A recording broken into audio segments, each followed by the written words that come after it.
बिस्मिल्लाहिर्रहमानिर्रहीम। रब्बिश्रह ली सदरी व यस्सिर ली अमरी वहलुल उक़दतम मिन लिसानी यफ़क़हू क़ौली। Structure and function of large intestine. हाँ जी बेटा, लार्ज इंटेस्टाइन तकरीबन कोई 1.5 मीटर टू 1.8 मीटर इसकी लेंथ होती है, लेकिन डायमीटर इसका ज़्यादा होता है और उस डायमीटर की वजह से दरअसल इसको लार्ज इंटेस्टाइन कहा जाता है। लार्ज इंटेस्टाइन के अगर हम पार्ट्स देखें, पार्ट्स ऑफ लार्ज इंटेस्टाइन, तो लार्ज इंटेस्टाइन को हम डिवाइड कर सकते हैं इनटू केकम या इसको सीकम भी बोला जाता है। दूसरा पार्ट है कोलॉन और तीसरा पार्ट है रेक्टम। तीन हिस्सों में ये लार्ज इंटेस्टाइन डिवाइडेड है। पहला पार्ट जिसे सीकम या केकम कहा जाता है, ये डायरेक्टली कनेक्टेड है विद द स्मॉल इंटेस्टाइन। देखो ये स्मॉल इंटेस्टाइन सपोज, तो ये स्मॉल इंटेस्टाइन एक पॉइंट पर ये कनेक्ट हो रही होती है लार्ज इंटेस्टाइन के साथ। यहां से ये लार्ज इंटेस्टाइन शुरू हो रही है, तो लार्ज इंटेस्टाइन जिस जगह से ये स्टार्ट होती है वहां पर आप देखेंगे ये इस तरह से एक ब्लाइंड सैक लाइक स्ट्रक्चर है, और इस ब्लाइंड सैक लाइक स्ट्रक्चर के नीचे एक छोटी सी ट्यूब भी मौजूद होती है। This tube like structure is called appendix. This is known as appendix.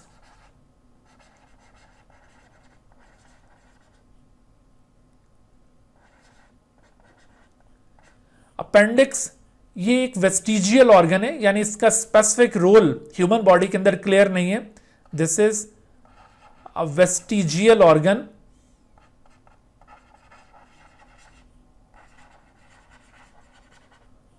और कुछ लोगों का ख्याल है कि ये लिम्फ नोड के तौर पर एक्ट करता है। लिम्फ नोड यानी ये लिम्फेटिक सिस्टम के एक पार्ट के तौर पर एक्ट करता है।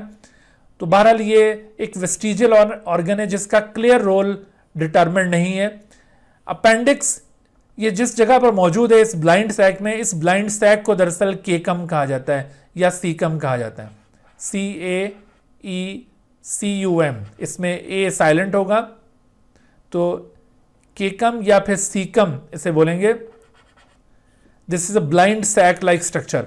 और जिस जगह पर स्मॉल इंटेस्टाइन कनेक्ट हो रही है इस सीकम के साथ, this region is called ileocaecal junction.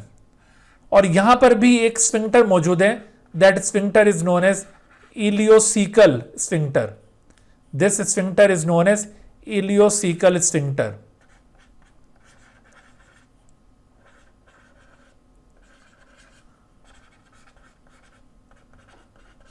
ये भी उसी तरह से बाकी जो इससे पहले आपने सर्कुलर मसल्स के रिंग देखे थे मुख्तलिफ जगहों पर, आपको इससे पहले मैंने पॉइंट आउट किए थे, उन्हीं की तरह ये भी सर्कुलर मसल का एक रिंग है। इलियोसीकल स्फिंक्टर इसे कहा जाता है। और इस इलियोकोलिक या इलियोसीकल स्फिंक्टर के कॉन्ट्रैक्ट होने से ये पाथ यहां से क्लोज हो जाएगा, और इसके रिलैक्स होने से जो भी यहां पर काइल मौजूद था जिसमें से डाइजेस्टेड प्रोडक्ट एब्जॉर्ब हो जाएंगी, और उसके बाद अनडाइजेस्टेड वेस्ट, इसके रिलैक्स होने से वो अनडाइजेस्टेड वेस्ट सारा सीकम के अंदर आ जाएगा। उसके बाद फिर सीकम या केकम से ऊपर जो पार्ट है वो है कोलॉन। कोलॉन में 4 रीजन्स होंगे। एक रीजन इसका असेंडिंग, दूसरा रीजन इसका ट्रांसफर्स,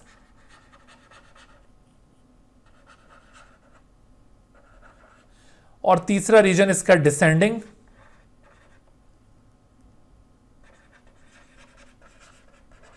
और चौथा रीजन इसका सिग्मोइड कोलॉन कहलाता है, सिग्मोइड। तो टोटल 4 रीजन्स पर यह मुश्तमिल पार्ट है कोलॉन। कोलॉन का स्ट्रक्चर ये इस तरह से आप देख सकते हैं, यूं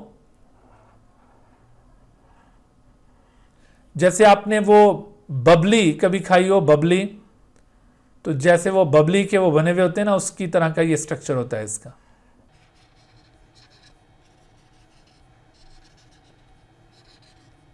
आप देखिए पहले ये कोलान ऊपर की तरफ जा रही है, उसके बाद फिर ये कोलान इस तरह ट्रांसवर्सली मूव करती है, फिर ये कोलान यूं डाउनवर्ड, दैट इज डिसेंडिंग, और उसके बाद फिर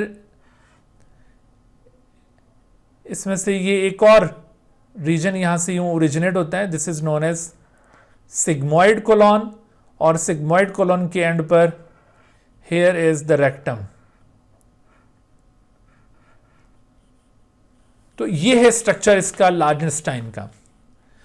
ये जो आपको कर्व दिखाई है ना, कर्व ये इस वजह से कि असल में इसके पीछे यहां पर स्मॉल इंटेस्टाइन मौजूद है, यानी लार्ज इंटेस्टाइन ये हमारे सामने की तरफ से हमारे वेंट्रल साइड से इस तरह घूमकर आगे जा रही होती है। ये हिस्सा थोड़ा पीछे की तरफ मौजूद है हमारे बॉडी में, एब्डोमिनल कैविटी में, और ये थोड़ा सा फ्रंट पर मौजूद है, और फिर इसी तरह से ये दोबारा फिर पीछे की तरफ चला जाता है, और फिर ये डाउनवर्ड। तो ये तीन हिस्से हैं इसके। इसमें से ये पार्ट जो ऊपर की तरफ जा रहा है कोलॉन का, इसे कहते हैं असेंडिंग कोलॉन, सेंडिंग कोलॉन। उसके बाद ये transverse colon,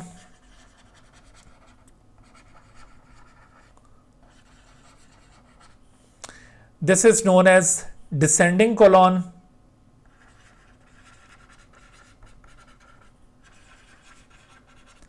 and this is called sigmoid colon.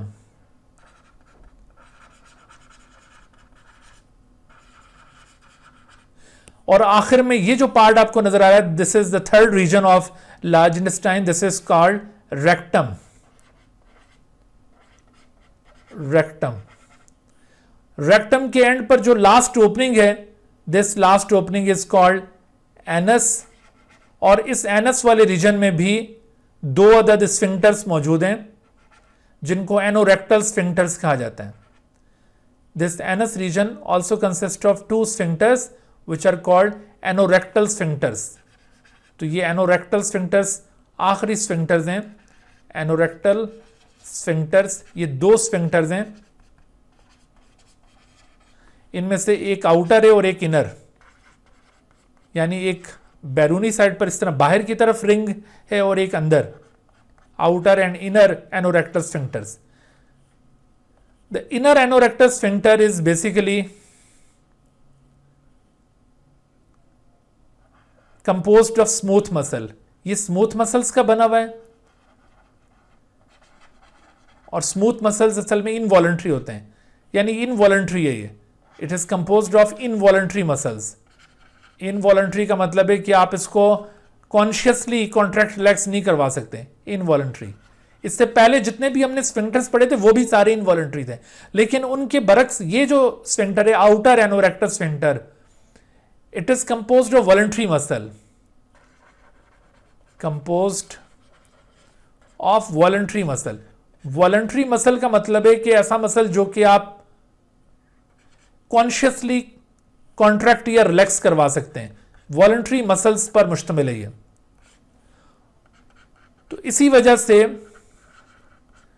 आप इस आउटर एनोरेक्टल स्फिंक्टर की मदद से जब कभी कोई डेफिकेशन रिफ्लेक्स डेवलप हो, डेफिकेशन रिफ्लेक्स का मतलब है कि जब कोई अनडाइजेस्टेड वेस्ट को रिमूव करने की एक अर्ज अपीयर होती है, एक ख्वाहिश अपीयर होती है, रफ़ा हाजत की जो ख्वाहिश अपीयर होती है, उसको आप इस आउटर एनोरेक्टल स्फिंक्टर के जरिए इनहिबिट कर सकते हैं, क्योंकि ये वॉलंटरी इन नेचर है। लेकिन छोटे बच्चों के अंदर चूंकि अभी ये वॉलंटरी कंट्रोल डेवलप नहीं हुआ होता, इन्फेंट्स के अंदर, छोटे अभी जो बेबीज होते हैं न्यूबॉर्न्स, तो उनके अंदर अभी चूंकि ये आउटर एनोरेक्टल स्फिंक्टर के ऊपर उनका जो कॉन्शियस कंट्रोल है अभी स्टैब्लिश नहीं हुआ होता, इस वजह से जैसे उनका रेक्टम अनडाइजेस्टेड वेस्ट से फुल होता है तो उनका ये इनवॉलंटरी मसल रिलैक्स करता है, साथ ही ये भी रिलैक्स कर जाता है, और वो किसी भी वक्त अनडाइजेस्टेड वेस्ट को रिलीज कर देते हैं जब भी रेक्टम फुल होगा। लेकिन एडल्ट्स के अंदर चूंकि ये कॉन्शियस कंट्रोल डेवलप हो जाता है, जिसके जरिए फिर वो इस डेफिकेशन रिफ्लेक्स को इनहिबिट कर सकते हैं।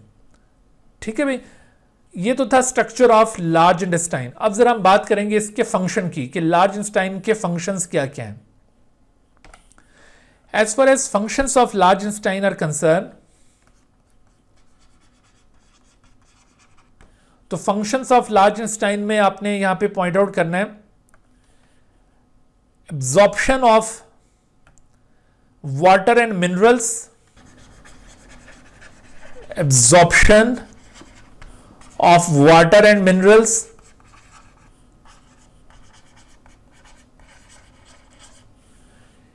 इसके अलावा लार्ज इंटेस्टाइन विटामिन्स की प्रोडक्शन और उनकी एब्जॉर्प्शन से भी कंसर्न है। Production of vitamins and their absorption,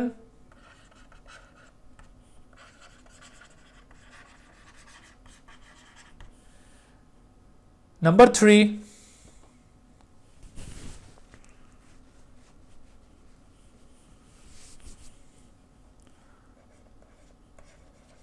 protection from microbial infection,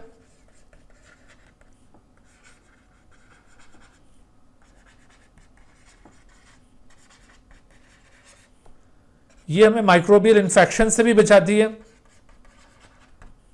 और अगरचे सम टाइम यहां पर इन्फेक्शन हो भी जाते हैं, और इसके साथ साथ storage of undigested waste, undigested waste को स्टोर करना, अनडाइजेस्टेड वेस्ट उसका स्टोरेज भी यहां पर होगा। अनडाइजेस्टेड वेस्ट को फीकल मटेरियल भी कहा जाता है, this is also known as faecal material या फीसिस भी आप कह सकते हैं इसको।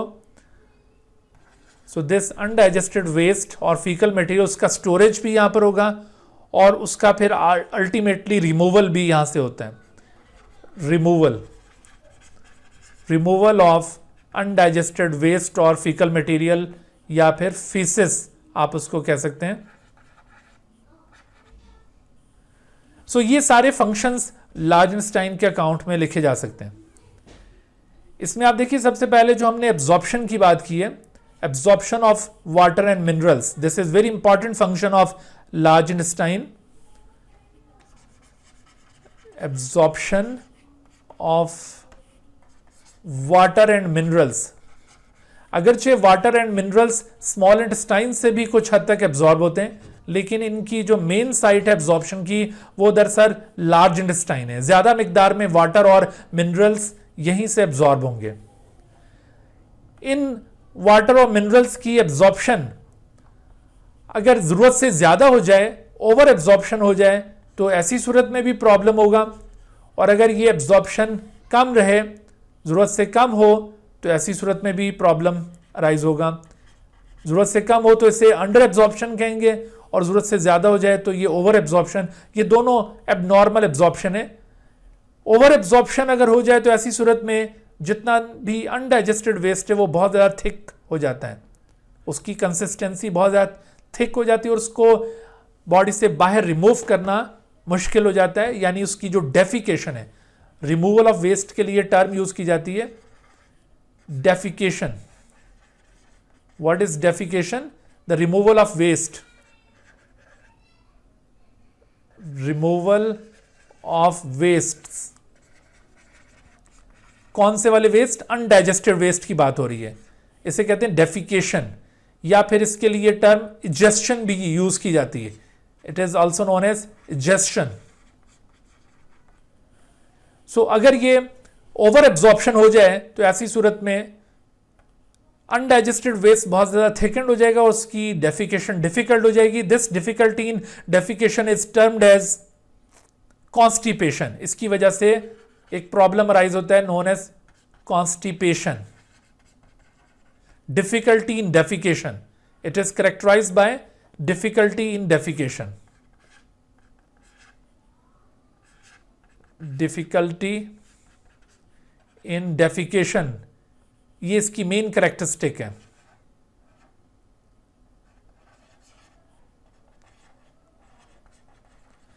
Difficulty in defecation is called constipation. और ऐसा क्यों होगा? ये ओवर एब्जॉर्प्शन क्यों हो जाएगी? दरअसल समटाइम जब ये रफेज मौजूद नहीं होता, रफेज एक टर्म यूज की जाती है, रफेज रफेज, ये फाइबर को कहते हैं डाइटरी फाइबर, इसे डाइटरी फाइबर भी कहा जाता है। This dietary fibre must be present in the diet in sufficient quantity. असल में रफेज, इसकी कोई न्यूट्रिटिव वैल्यू नहीं है कि इससे कोई एनर्जी मिलती है। इसकी सिग्निफिकेंस दरअसल यह है कि इसकी मौजूदगी की वजह से large intestine over absorption show नहीं करती और वाटर परसिस्ट करता है अनडाइजेस्टेड वेस्ट के दरमियान, जिससे वो बहुत ज़्यादा थिकन नहीं होता और उसकी डेफिकेशन भी डिफ़िकल्ट नहीं होती, यानी कोई कॉन्स्टिपेशन नहीं होती। और जो लोग डाइट में रफेज यूज़ नहीं करते तो उनको फिर ये डेफिकेशन में डिफ़िकल्टी होगी, कॉन्स्टिपेशन होगी और उसकी वजह से सेवरल अदर प्रॉब्लम्स अराइज होते हैं। तो ये बड़ा एक मेजर प्रॉब्लम है, अक्सर लोगों के अंदर ये पाया जाता है। इसी तरह से अगर इस एब्जॉर्प्शन में ज़्यादा एब्जॉर्प्शन हो जाए, सॉरी कम एब्जॉर्प्शन हो, इसी तरह से अगर ये एब्जॉर्प्शन ज़रूरत से कम हो जाए, अंडर एब्जॉर्प्शन जिसे कहा जाता है, so due to this under absorption undigested waste become very diluted, और वो डाइल्यूटेड अनडाइजेस्टेड वेस्ट उसको होल्ड करना डिफिकल्ट हो जाता है और उसकी वजह से लूज मोशन शुरू हो जाएंगे और बॉडी में भी पानी और मिनरल्स की कमी हो जाएगी। This problem is known as diarrhoea.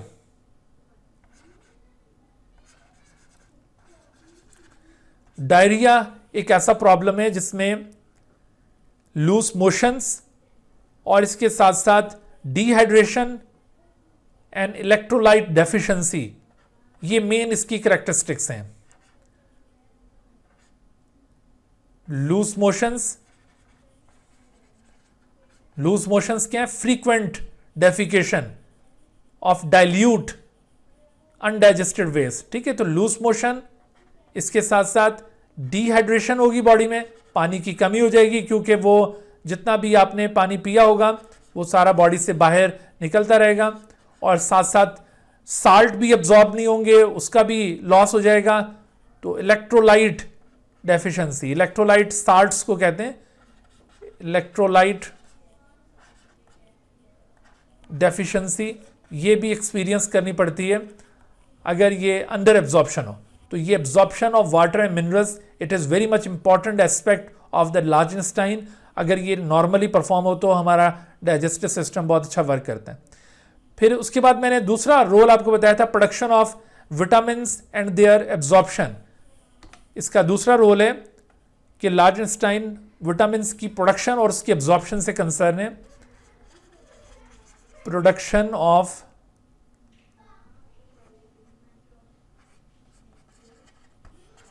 Vitamins and there absorption.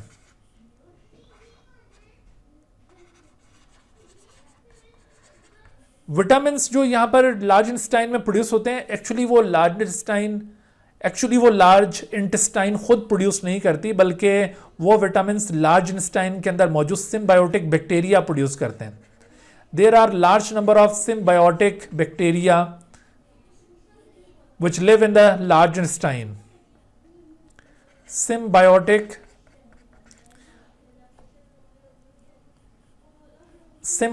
Bacteria. So ये सिम्बायोटिक बैक्टीरिया जो लार्ज इंटेस्टाइन में मौजूद है, इनकी तादाद इतनी ज़्यादा है कि आमतौर पर ये कहा जाता है कि हमारे बॉडी के अंदर हमारे अपने सेल्स इतने नहीं है जितने कि हमारे बॉडी में मौजूद ये बैक्टीरिया हैं।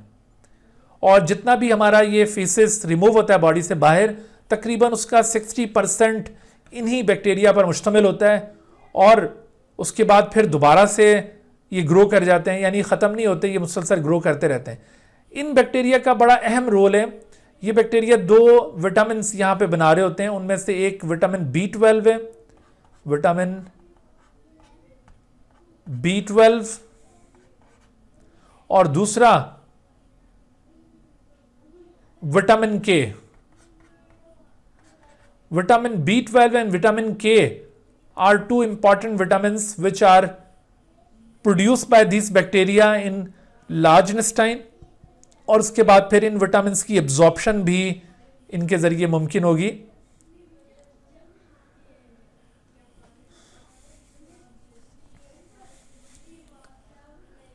आमतौर पर यह देखा गया है कि जब आप कोई बहुत ज़्यादा एंटीबायोटिक्स यूज़ करते हैं ना, किसी इन्फेक्शन के केस में कोई एंटीबायोटिक्स का बहुत ज़्यादा बेदरेग इस्तेमाल करते हैं, specially oral antibiotics, oral antibiotics अगर आप बहुत ज़्यादा लेंगे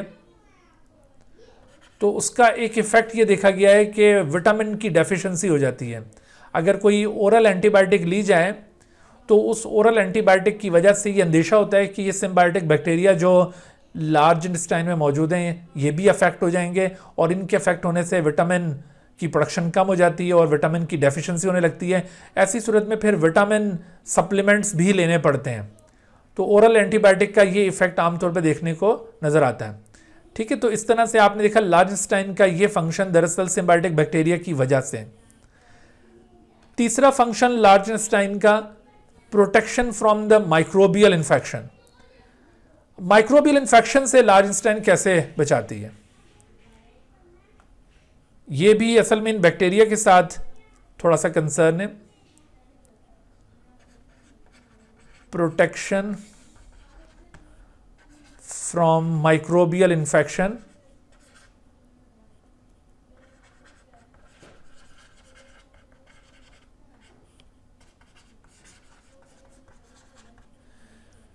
एक्चुअली होता यह है कि हमारी लार्ज इंटेस्टाइन के अंदर बहुत सारे म्यूकस सिक्रेटिंग सेल्स मौजूद हैं जो कि म्यूकस सिक्रीट करते हैं, और इसके साथ साथ सोडियम बाइकार्बोनेट भी वहाँ से सिक्रीट होता है। तो उससे ना सिर्फ पीएच मेंटेन होती है बल्कि इसके साथ साथ एक प्रोटेक्टिव लाइनिंग भी सिक्रीट होती है, प्रोटेक्टिव लाइनिंग भी डेवलप होती है। Mucus secreting cells in the mucosa of large intestine. ठीक है, mucus cells, these mucus cells are also called goblet cells. इनको गोबलेट सेल्स कहा जाता है, गोबलेट सेल्स।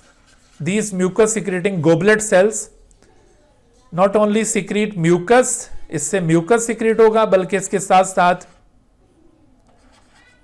सोडियम बाइकार्बोनेट भी सिक्रीट होगा,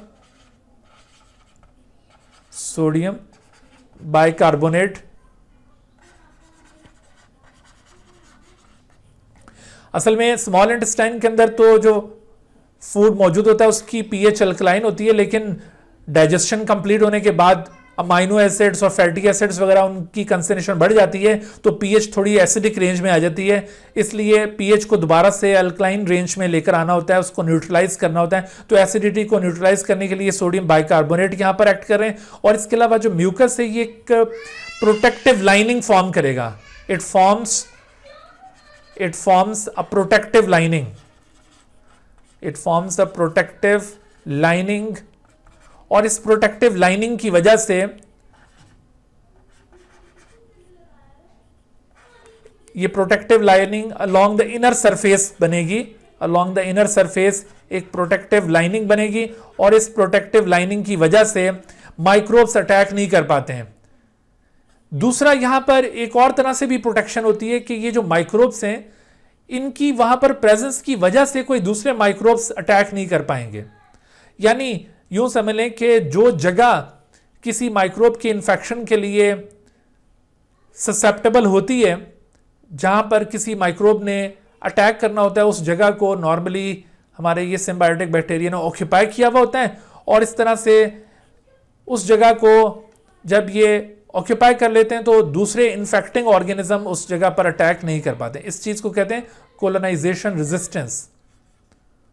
ये भी आगे आप प्रोकैरियोटिक ऑर्गेनिजम्स पढ़ेंगे, प्रोकैरियोट्स के बारे में पढ़ेंगे, तो वहां पर भी आप ये चीज देखेंगे, कोलोनाइजेशन